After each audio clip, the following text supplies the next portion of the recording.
Nous vous saluons tous au nom du Seigneur Jésus-Christ et partout où vous êtes en train de nous suivre dans la République démocratique du Congo, même au monde entier. Mes salutations au nom du Seigneur, mes salutations particulières aux habitants de l'Est, là où il y a des atrocités. Nous partageons la douleur avec vous, sachant qu'un jour, la lumière apparaîtra, un jour la guerre injuste nous imposer prendra fin. Nous le croyons certainement. Et je sais qu'un jour, nous allons nous réveiller, on ne va plus parler de cette guerre. Vous savez, j'ai entendu, permettez-moi de commencer cette émission avec cette introduction, j'ai entendu le ministre de la Justice, Constant Mutamba, que je cite, qui a dit « L'armée existe, mais la plus forte armée, c'est l'armée céleste. » Nous croyons que cette guerre prendra fin un jour. Nous sommes Lumière sur Lumière des Écritures, une émission mise en place pour vous accompagner, pour vous aider, pour vous éclaircir dans différentes lectures, dans différents versets, dans différents chapitres, dans différents livres de la Bible. Et aujourd'hui, nous sommes avec Pasteur Onésime. Nous parlons d'un thème très important. Permettez-moi de recevoir mon invité, Pasteur Onésime. Bonjour et bienvenue. Bonjour, merci beaucoup, cher homme de Dieu, cher journaliste.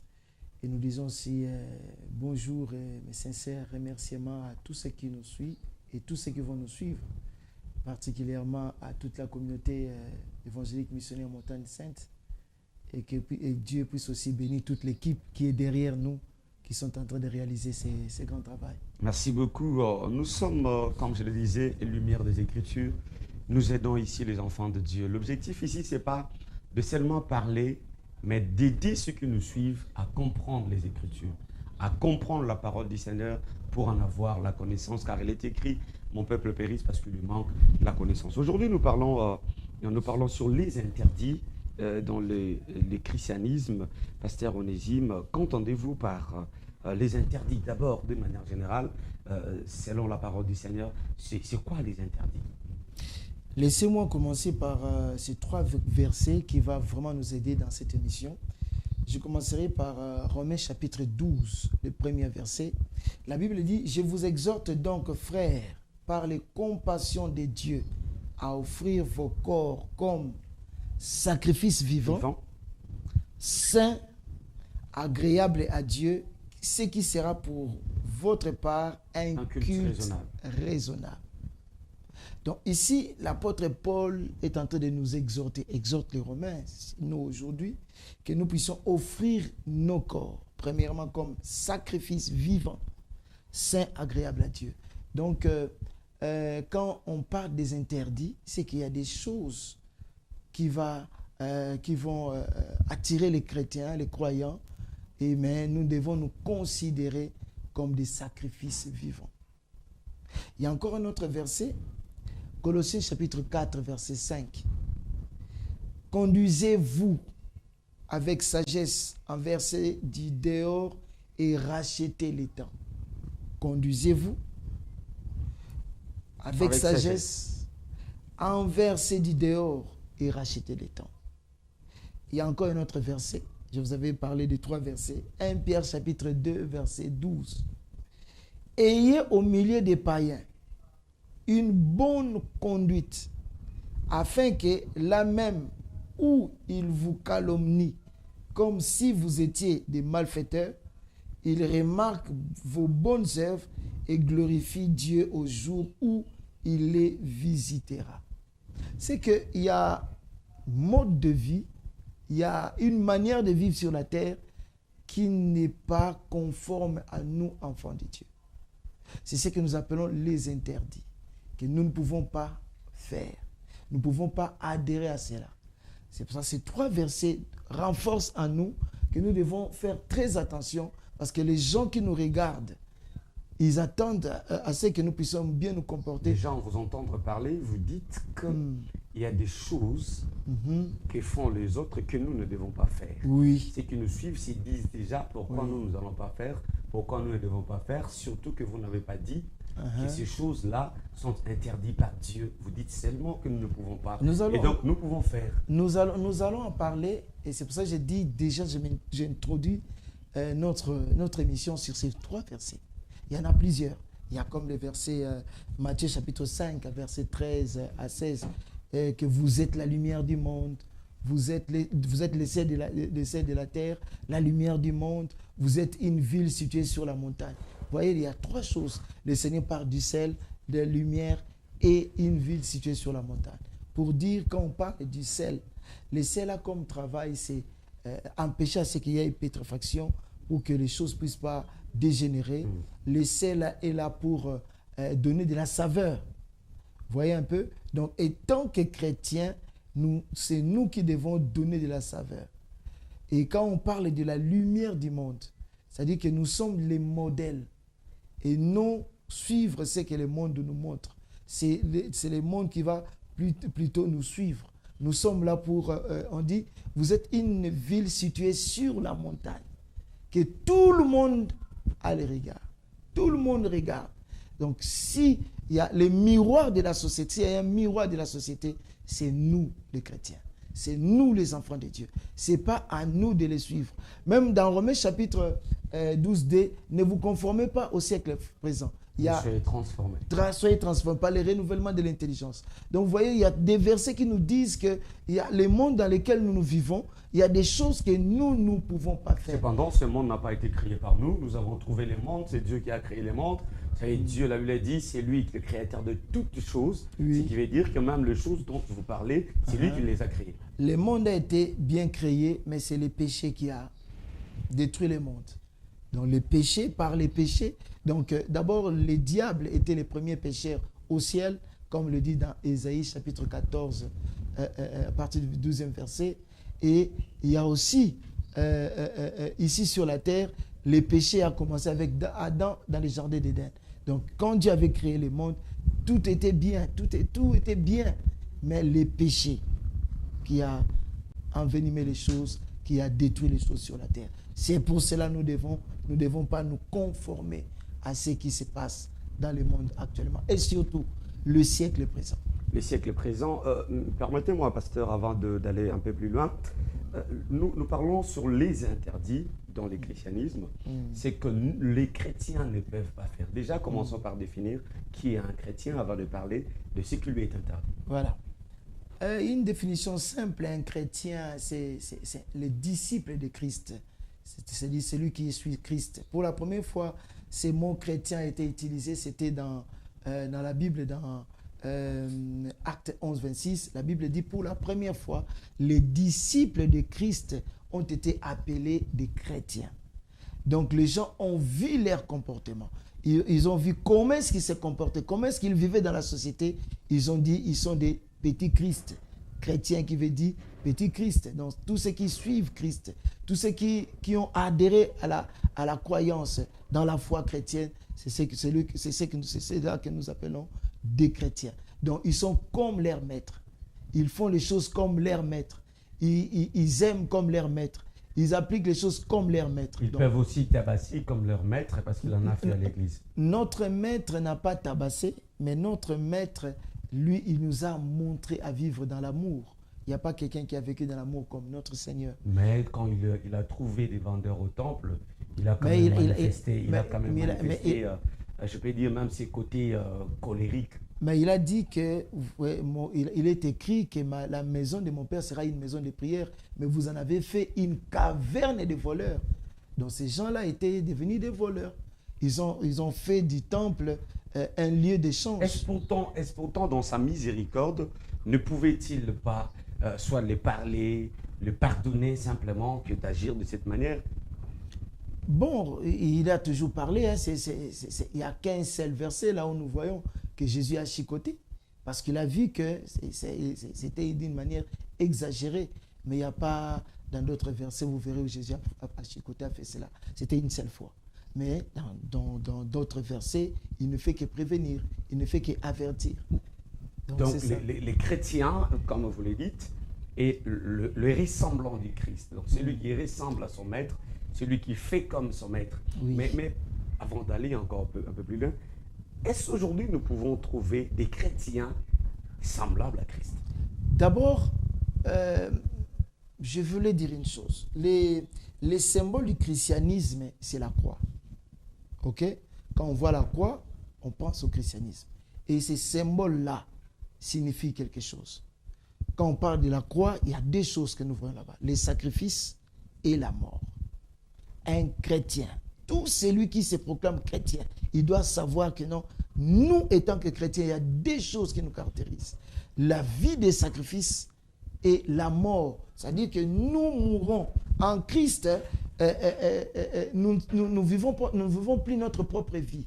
En Christ, nous vivons sa vie. Il faut que nous puissions mourir en Christ pour avoir la vie en Christ. Donc, tu ne peux pas, j'ai mis une phrase, hein, tant que vous ne deviendrez pas un sacrifice pour Dieu, et vous ne serez pas une bénédiction pour les autres. Donc, un véritable chrétien, c'est quelqu'un qui meurt. Sa vie est... donc, il ne vit plus pour lui-même. Il vit maintenant pour le Seigneur, pour que sa vie devienne une vie qui bénit les autres. Donc, il faut mourir en Christ pour que tu puisses communiquer la vie. C'est comme une sémence. Quand tu deviens chrétien, tu sèmes ta vie. Donc, les passions de la chair, comme Paul disait à Timothée, fuis les passions de la jeunesse, fuis tout ce qui est la convoitise de la chair, l'orgueil de vie. Donc, tout ça, nous devons mettre ça de côté pour suivre le Seigneur. Donc, suivre le Seigneur, Marc chapitre 8, à partir du 34 verset jusqu'au 36e, il dit que celui qui veut me suivre, il doit renoncer à lui-même, il doit porter sa croix et me suivre. Donc, quand tu deviens un enfant de Dieu, tu dois renoncer à toi-même, renoncer à ton ancienne vie, renoncer à tout ce qui te plaisait pour faire ce que le maître voudra que tu fasses. Merci beaucoup, pasteur. On parle du christianisme après la venue du Christ, mais Dieu n'a pas commencé avec le christianisme. Je vais dire, Dieu n'a pas commencé avec la venue du Christ. Oui. Dieu a commencé avec Adam dans le jardin d'Éden. Il a progressé avec Noé, avec Abraham et ainsi de suite. Mais lorsque vous regardez la vie de Noé, par exemple, vous regardez, la Bible dit, Noé a bu et puis il s'est enivré jusqu'à ce qu'il a pu maudire son fils. Mais c'est lui-même qui avait bu.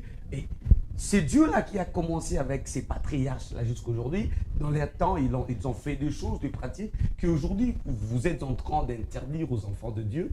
Est-ce que les interdits ont commencé avec la venue du Christ ou les interdits ont commencé déjà depuis le début du temps? Dieu tel qu'il nous a créés, il a dit, créons l'homme à notre image et selon notre ressemblance. Il y a de ces choses, parce que même les Romains nous le disent, il y a de ces choses que même si on ne te le dit pas par rapport à la loi, mais il y a la conscience qui est en nous. Vous voyez? Parce que la conscience, comme on nous a appris à l'école, c'est une voix intérieure qui nous dit c'est un acte mauvais ou bien. Donc déjà, même s'il n'y a pas la loi divine, il y a déjà la conscience humaine qui travaille. C'est comme régulateur, comme la police de Dieu en nous. Donc même s'il n'y a pas la parole de Dieu, mais déjà la conscience réglemente beaucoup de choses. Et l'histoire de Noé, c'est que j'aime dans la Bible, par rapport aux autres livres religieux, la Bible nous montre tout. Il y a des bonnes choses et les mauvaises choses. Pourquoi? Parce qu'il y a des choses à apprendre et il y a des choses de ne pas à refaire. On nous montre qu'un Noé, c'était un homme bien. À ce temps-là, la Bible dit que Dieu s'est repenti d'avoir créé l'homme parce que le cœur de l'homme s'est tourné vers le mal. L'homme faisait tellement du mal, mais Noé trouvait grâce devant le Seigneur parce que lui, il était intègre. Il marchait bien devant Dieu. Il ne se conformait pas à son siècle. Malgré qu'il était un buveur. Non. Il y a une chose que nous devons savoir, et que Noé, après les déluges, donc après avoir sorti dans l'arche, il ne savait pas qu'en prenant cela, il allait s'enivrer. C'était une expérience pour lui. Il voyait ça, c'est comme si c'était bien. Il prenait, jusqu'à ce qu'il s'est enivré. Il était surpris lui-même, après avoir été saoul. Quand il se réveille, on lui rend compte que non, papa, tu étais saoul, et tu t'es déshabillé. Vous voyez, donc, il ne savait pas. C'est par une expérience. Pour dire, il faut faire très attention avec les aînés. Dieu permet peut-être quelque chose arriver aux aînés pour nous servir, nous qui sommes, nous qui les suivons, pour que nous ne puissions pas tomber dans les mêmes pièges. Mais n'ouvrons pas une porte aux différentes mauvaises réactions des aînés, parce qu'ils vont dire qu'ils ils nous servent d'expérience. Mais c'est ce que je dis. Donc, si ça dépendait de Noé lui-même, peut-être n'allait pas faire commettre cette erreur-là, cette bêtise-là. Mais cela est arrivé. Cela lui est arrivé, il ne savait pas. Il s'est enivré, pas de son propre gré. Mais celui qui a commis un mauvais acte, c'est celui-là qui va maudire. Bon, le problème, c'est quoi? Le problème, c'est ça. Dieu est derrière les aînés et les pères. Dieu, c'est un Dieu de pères. C'est-à-dire, les bêtises des pères, tu ne peux pas l'étaler dans le monde, ou tu ne peux pas l'étaler devant tout le monde. Les autres, qu'est-ce qu'ils ont fait? Lorsqu'ils ont remarqué que papa avait bu, ils sont venus. Ils n'ont pas voulu regarder ces bêtises-là. Ils ont couvert papa pour dire non, on couvre papa.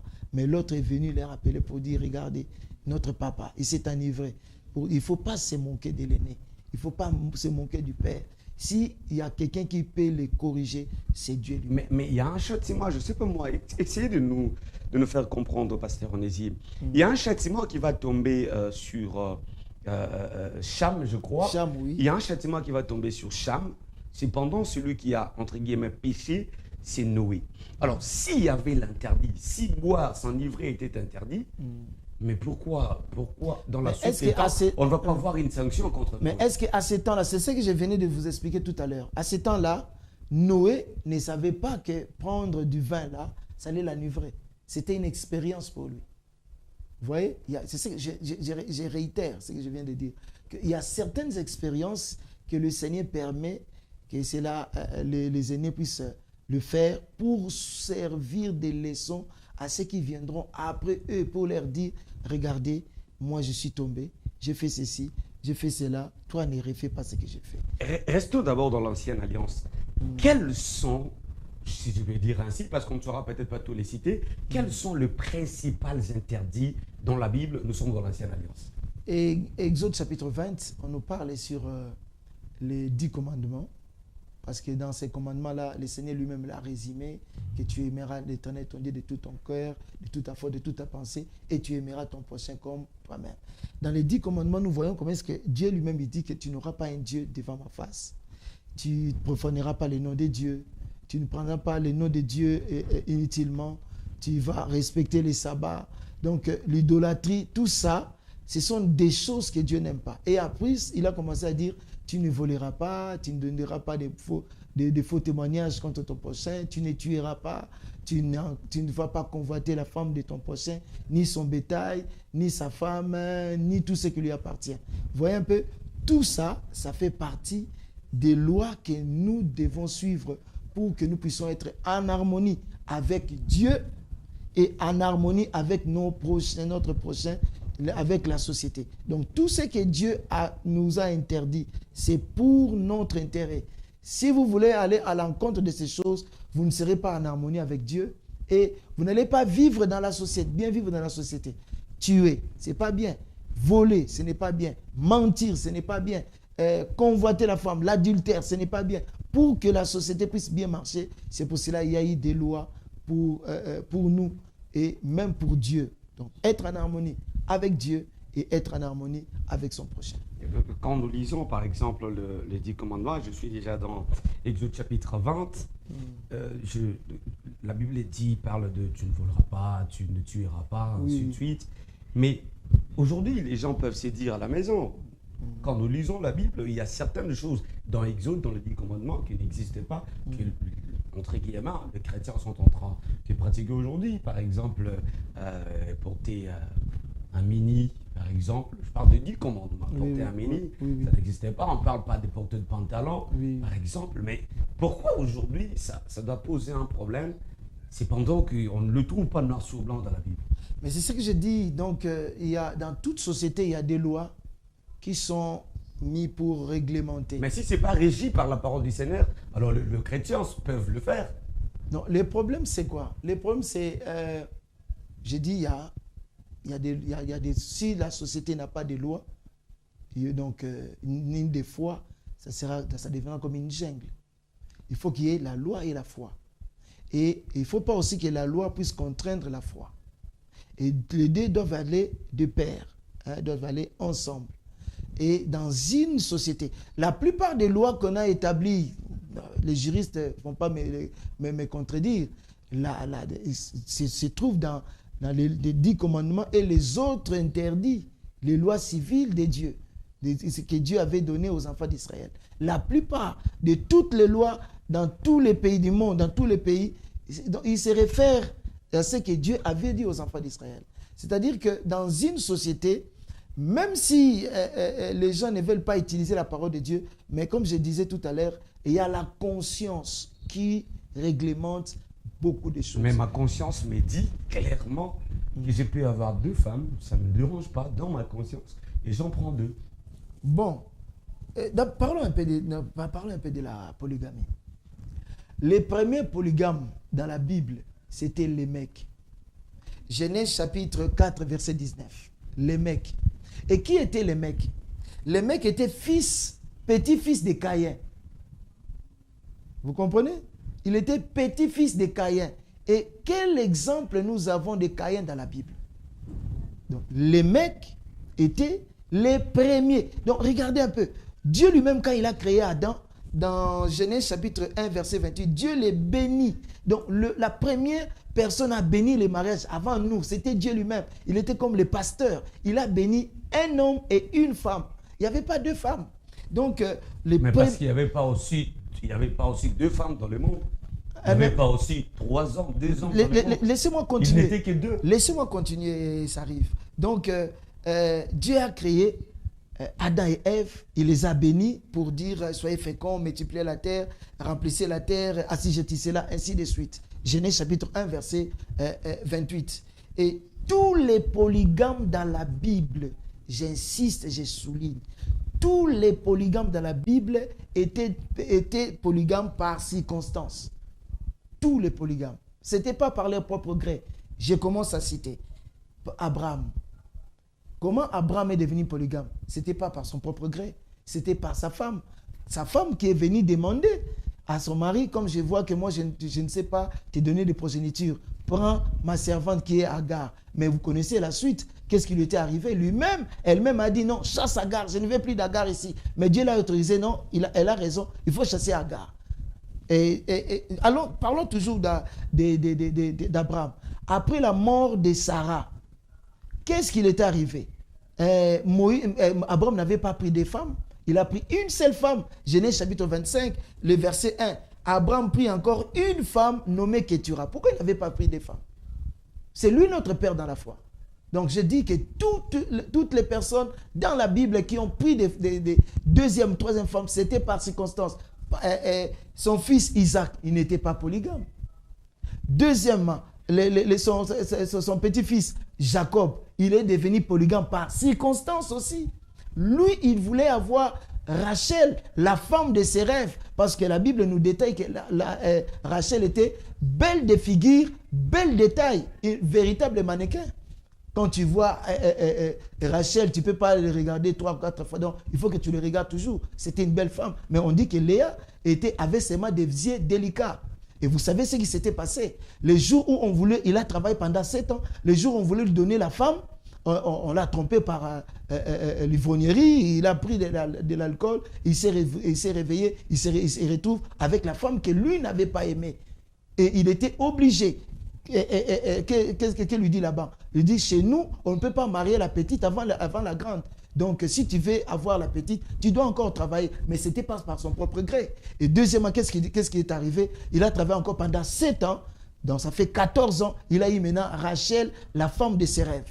Et qu'est-ce qui est arrivé? Dieu, voyant que Rachel, Léa n'était pas aimée, et la Bible dit qu'il a fait que Rachel ne puisse pas avoir des enfants. Il a donné les enfants. Il a fait que Léa puisse avoir des enfants. Mais Rachel dit non, moi je ne peux pas aussi laisser ça comme ça. Il a donné sa servante, Bila.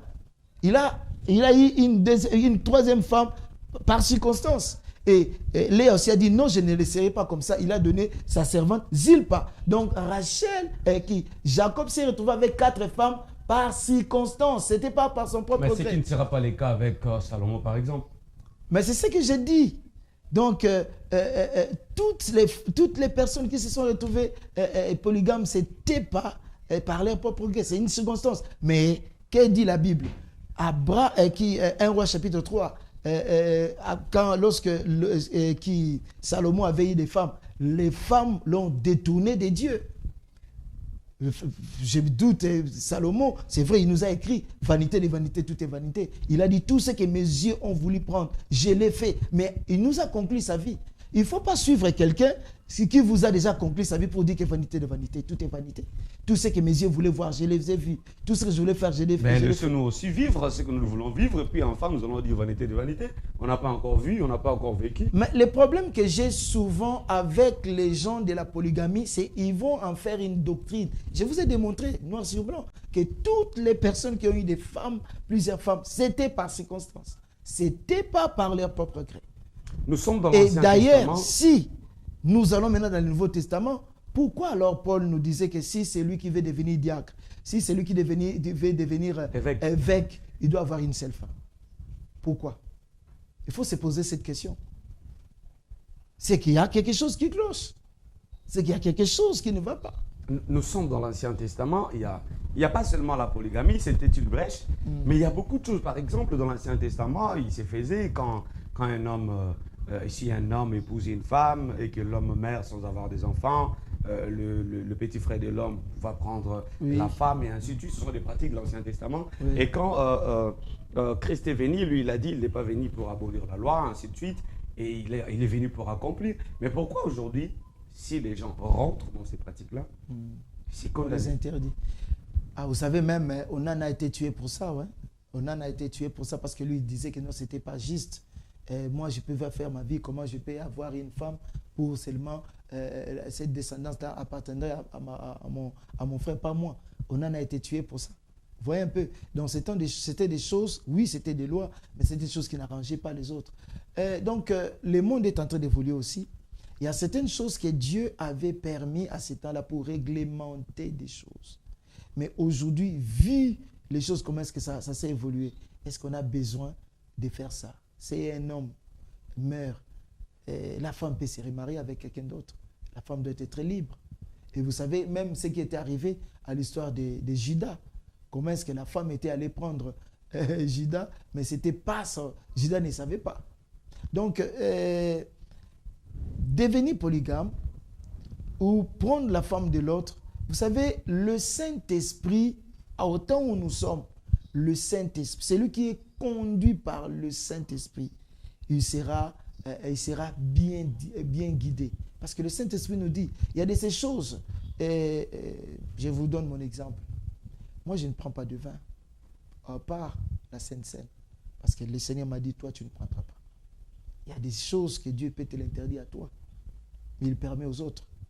Mais est-ce que je vais dire à quelqu'un de ne pas prendre le vin? Est-ce que je vais faire ça toute une doctrine? Non. Il y a des gens qu'on appelle les Naziréens par rapport à leur mission, par rapport à la mission que Dieu les a confiée. Ils doivent avoir une certaine vie, comme Samson. Le jour où il a désobéi, vous savez ce qui lui était arrivé. Donc, nous devons suivre le Seigneur. Suivre le Seigneur et suivre ce qui est dans la parole de Dieu. Merci beaucoup, Pasteur Onésime. Très chers téléspectateurs, nous sommes en train de continuer et nous allons prendre le dernier virage. J'aimerais commencer ces derniers virages avec cette petite question, Pasteur Onésime. Jésus-Christ est venu, il est mort à la croix, il nous a rachetés par son sang, la mort et la résurrection de Christ. Nous sommes devenus enfants de Dieu. Nous sommes en train de marcher avec lui. Quels sont les interdits après l'arrivée de Jésus-Christ? Est-ce que nous sommes restés dans le même loi que dans l'Ancien Testament, ou Christ, avec lui, il y a aussi d'autres choses que Christ a émenées? Laissez-moi définir d'abord c'est quoi, quand on dit quelque chose, c'est quoi les péchés d'abord? C'est quoi les péchés? Selon la Bible, premièrement, les péchés, c'est la transgression de la loi. C'est dans la loi. 1 Jean chapitre 3, verset 4, la Bible dit, quiconque pratique les péchés transgresse la loi. Et le péché est la transgression de la loi. Il y a une loi que Dieu a établie. Tu ne tueras pas. Tu ne voleras pas. Les choses continuent jusqu'à... Tu ne feras pas d'adultère. Ça continue jusqu'aujourd'hui. Et tout celui qui n'obéit pas à cela, il est en train de transgresser dans cette loi-là. Il est en train de pécher. Et le péché, c'est encore la rébellion contre Dieu. La rébellion contre Dieu. Deutéronome chapitre 9, verset 7. Mais j'aimerais plus prendre Ephésiens 5, 6. La Bible dit que personne ne vous séduise par de vains discours car c'est à cause de ces choses que la colère de Dieu vient sur les fils de la rébellion. Donc, c'est rebeller contre Dieu. C'est un péché. Il y a encore, nous pouvons encore dire, le péché, c'est quoi? C'est le mépris de Dieu et de l'amour de Dieu. Mépriser Dieu et mépriser son amour. Romains chapitre 2, verset 4 nous le dit. Donc, c'est-à-dire que, et même dans ces péchés-là, nous pouvons citer deux sortes de péchés. Il y a les péchés que nous appelons les péchés de commission et les péchés d'omission.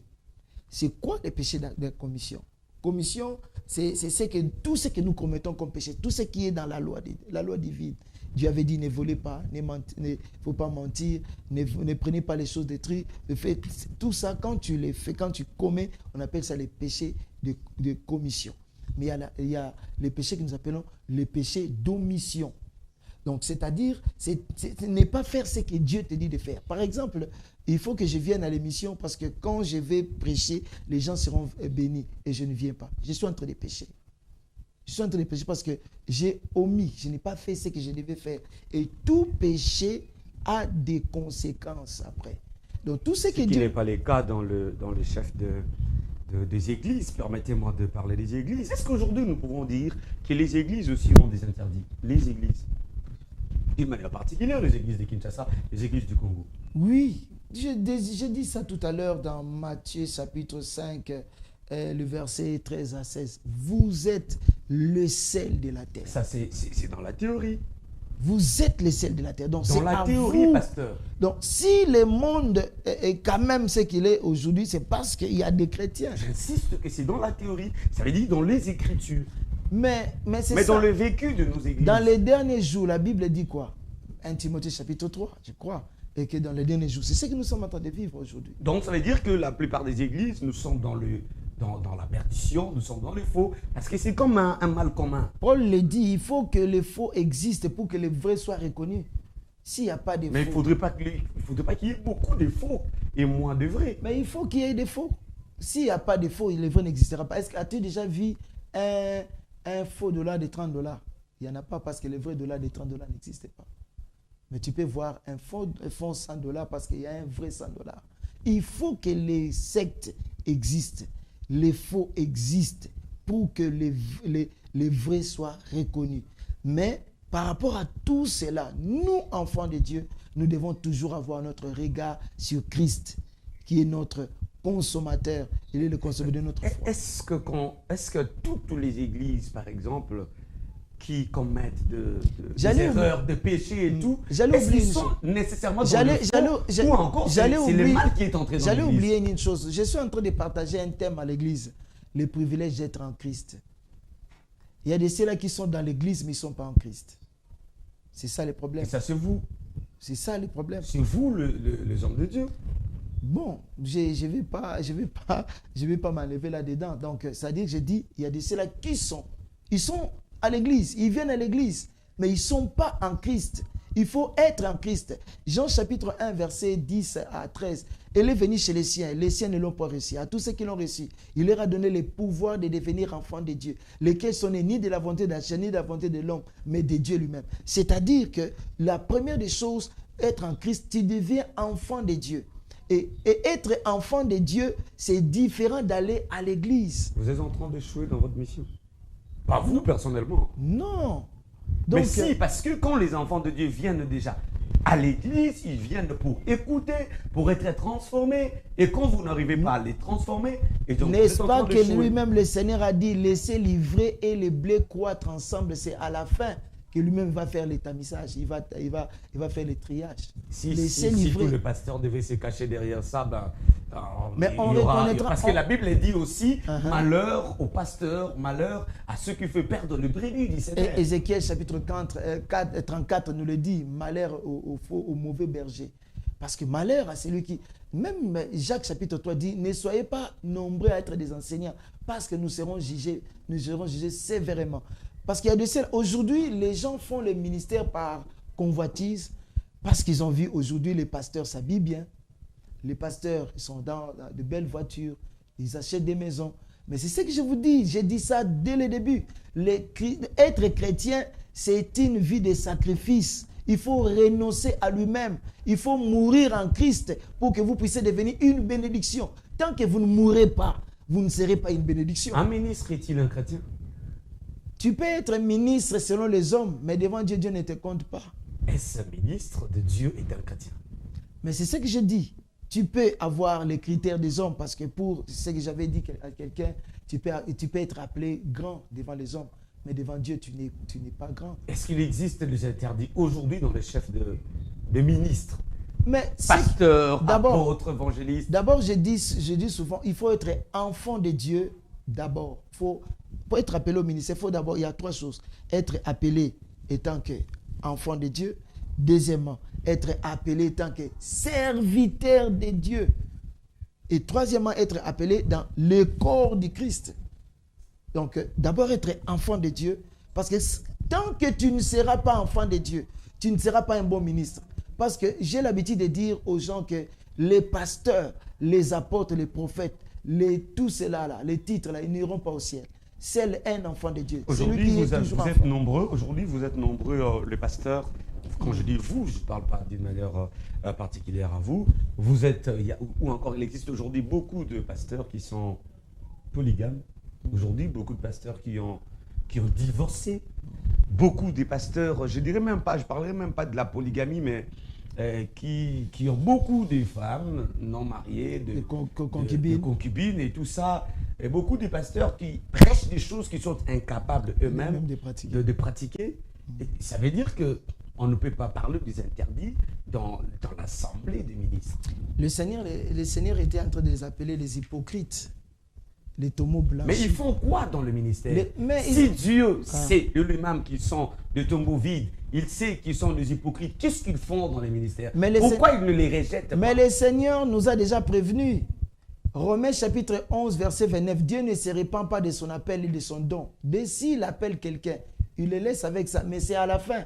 Il y aura, et il les laisse aussi. Mais il les laisse. Écoutez. Parce que quand il est en faux, il continue c'est pour cela les vrais brebis sont c'est pour cela les vrais doivent s'élever et prêcher pour que les enfants de Dieu puissent reconnaître celui-ci c'est un faux. On reconnaîtra un arbre par ses fruits. Donc le Seigneur disait que dans les derniers jours, il dira, je ne vous ai jamais connu, serviteur d'iniquité. Parce que qu'est-ce qu'ils vont dire? Nous avons travaillé à ton nom. Nous avons fait des miracles à ton nom. Mais le Seigneur dira, je ne vous ai jamais connu. Il n'y a pas une chose qui me fait peur comme cette phrase-là. Je ne vous ai jamais connu, serviteur d'iniquité. Mais vous étiez en train de travailler pour le Seigneur. Si vous, le pasteur, Dieu ne vous reconnaît pas, et alors le fidèle qui était sous vos pieds? Ah, c'est pour cela un véritable enfant de Dieu doit prier pour que Dieu lui dise, je suis en face de qui? Je vous raconte une histoire. Il y a cette sœur-là nous a déjà précédé dans la gloire, elle est déjà décédée. Quand j'ai commencé le ministère, quand j'ai commencé l'église, pas le ministère, parce qu'aujourd'hui, par la grâce de Dieu, nous avons déjà plus de 20 ans dans le ministère. L'église que nous dirigeons cette année, donc nous ferons 18 ans. Donc, il y a longtemps que nous sommes là. Quand j'avais commencé, j'étais un peu mince là, il regardait un jeune là qui travaillait. Et se disait, des jeunes comme ça. Il a dit ça à Lingala. Est-ce que ma jeune mouvement va en Nzambe? Elle a prié. Il a demandé à Dieu, Seigneur, est-ce que c'est ton serviteur? Et Dieu lui a montré qui j'étais réellement spirituellement. Il a vu que j'étais un vieillard. Un vieillard. J'ai souvent l'habitude de dire aux enfants de Dieu, je suis un vieillard, bientôt j'aurai 80. Vu l'âge que j'ai, avec les 33 ans de Jésus-Christ, parce que Jésus-Christ est en moi, il est mort à l'âge de 33 ans, je pense ça, j'ajoute bientôt, j'aurai 80 déjà. Donc pour dire, quand il a vu cette image-là, il a vu que c'était un homme qui avait porté une robe blanche et c'était un vieux. Le Seigneur lui dit, regarde, il n'est pas ce que toi tu penses. Spirituellement, c'est un vieux. Et c'est pour cela, à partir de ce jour-là, il a commencé à croire à mon ministère. Il est resté attaché à moi. Est-ce que vous pouvez regarder la caméra devant vous, parler aux hommes de Dieu qui sont en train de vous suivre, des interdits dans le ministère, des interdits dans le christianisme. Ils sont en train de vous suivre. Avant que vous parliez à tous les enfants de Dieu. Je vais d'abord parler de ces deux versets, Romains 16, 16 et Philippiens 3, 19. La Bible dit, car de tels hommes ne servent pas en Christ notre Seigneur, mais leur propre ventre. Et par des paroles douces et flatteuses, ils séduisent les cœurs des simples. Philippiens 3, 19. Leur fin sera la perdition. Ils ont pas pour Dieu leur ventre. Ils mettent leur gloire dans ce qui fait leur honte. Ils ne pensent qu'aux choses de la terre.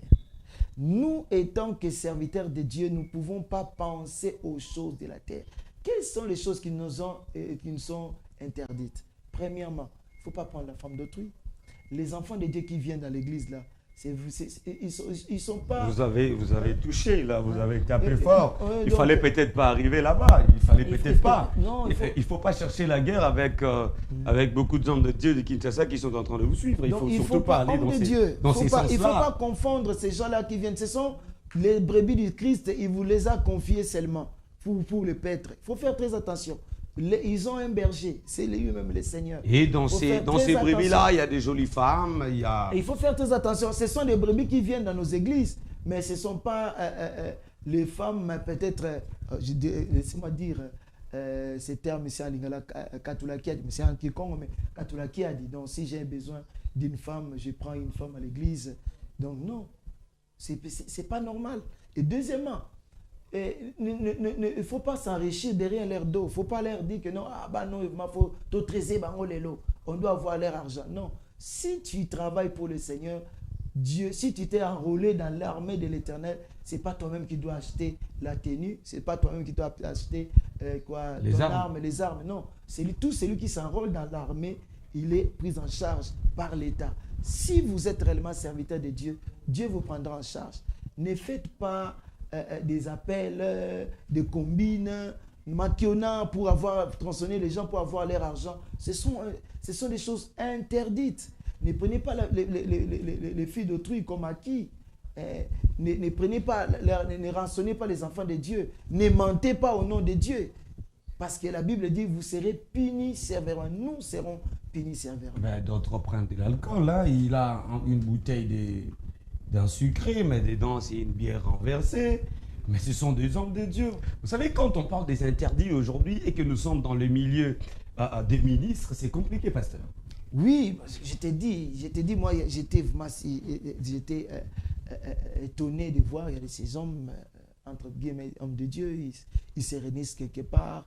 Là, ils appellent à... Ils sont pas, si tu ne prends pas de l'alcool, ils disent que non, il ne s'est pas encore incirconcis. Ils prennent de l'alcool, ils prennent des filles. Mais tout ce que vous faites là, un jour, Dieu... Mais je connais aussi des gens qui nous ont laissés parce que Dieu les a frappés. Dieu, ce n'est pas notre grand-père. Il est Dieu, il est saint. On ne blague pas avec Dieu. Donc, restons d'abord, et soyons d'abord des enfants de Dieu avant d'être des ministres de Dieu. Soyons d'abord enfants. Dieu a plus besoin de notre attitude, de notre statut d'enfant que de notre statut serviteur. Parce que nous serons... Paul dit dans 1 Corinthiens chapitre 9, moi-même je tiens mon corps assujetti de peur d'être rejeté après avoir prêché aux autres. Parce que tu peux prêcher aux autres, mais si toi-même tu ne prends pas soin de ta vie, regardez, la première priorité dans les ministères, premièrement, c'est notre relation avec Dieu. Tant que tu es en bonne relation avec Dieu, il y a certains péchés que tu ne feras pas. Parce que le Saint-Esprit va t'interpeller. Les problèmes, plusieurs, ils n'ont plus de vie de prière. La prière, ça ne leur dit absolument rien. Ils n'ont plus de vie de jeûne. Donc, c'est-à-dire qu'ils se permettent n'importe quoi. C'est pour cela qu'ils tombent dans les pièges de l'ennemi. Merci beaucoup, pasteur Onésime. Nous sommes pratiquement à la fin. Mais je vais vous donner quelques minutes pour conclure cette émission sur la thématique, bien sûr, abordée, les interdits dans les christianismes. Je sais c'est un sujet vaste. Oui. Je vais essayer dans les prochaines éditions de séquencer de morceaux pour que nous puissions être un peu plus approfondis. Aujourd'hui, on a ramassé de manière générale. Regardez les enfants de Dieu ici. Je prends les pasteurs, les ministres et tous les fidèles.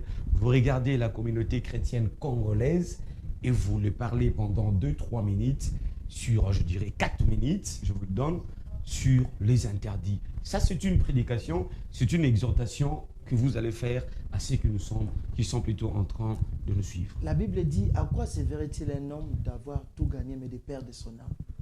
La chose la plus importante, c'est notre âme. Si tu as des maisons, c'est vrai, tu voyages chaque fois, tu fais des conférences, mais ton âme n'est pas sauvée. À quoi ça servira? Ça servira. Parce que là, ton âme sera perdue pour l'éternité dans les temps de feu. N'oublions pas, d'abord, nous sommes des enfants de Dieu avant de devenir des serviteurs de Dieu. Celui qui est enfant de Dieu voudra toujours plaire à Dieu. Mais celui qui est serviteur, il fera toujours les services, mais il ne regardera pas si Dieu est content ou pas. Dieu n'a pas besoin d'abord de notre service, il a d'abord besoin de notre relation. Quel est le niveau de ta relation? La Bible dit dans Apocalypse chapitre 2, verset 4 à 5, « C'est que j'ai contre toi, tu as perdu ton premier amour. » Puisque tu as perdu, reviens. Il dit, répands-toi, souviens-toi d'où tu es tombé et répands-toi. Qu'est-ce qui t'a fait tomber? Est-ce que c'est l'argent? Tu priais beaucoup. Tu disais, Seigneur, bénis-moi, élève-moi. Il t'a élevé. Maintenant, regarde comment est-ce que tu es perdu. Reviens au Seigneur. Rien n'est plus important que ton âme. Rien n'est plus important que la vie éternelle. Rien n'est plus important que le ciel. Donc, nous devons nous attacher au Seigneur, renoncer aux œuvres de la chair, renoncer à cette vie. Dieu a plus besoin de nous. Revenons au Seigneur parce que la Bible dit on ne se manque pas de Dieu. Ce qu'un homme aura sémé, il les moissonnera certainement. Attention, c'est ce que je pourrais dire à nous tous. Merci beaucoup, très chers téléspectateurs. C'était le pasteur Onésime. Avec lui, on va parler sur les interdits dans le christianisme. C'est notre thématique du mois. Nous allons vous revenir dans la prochaine émission sur la même thématique parce que c'est vraiment notre thématique du mois. Et je crois que Dieu continuera à nous faire énormément du bien. Pasteur, merci d'avoir répondu à notre invitation. Je vous remercie. Merci beaucoup. Merci à l'équipe technique qui nous a accompagnés. Merci à Christian. Merci à Gédéon. Merci au DG Acacia, les pasteurs. Merci à tout le monde. Tom Smakongo. Merci à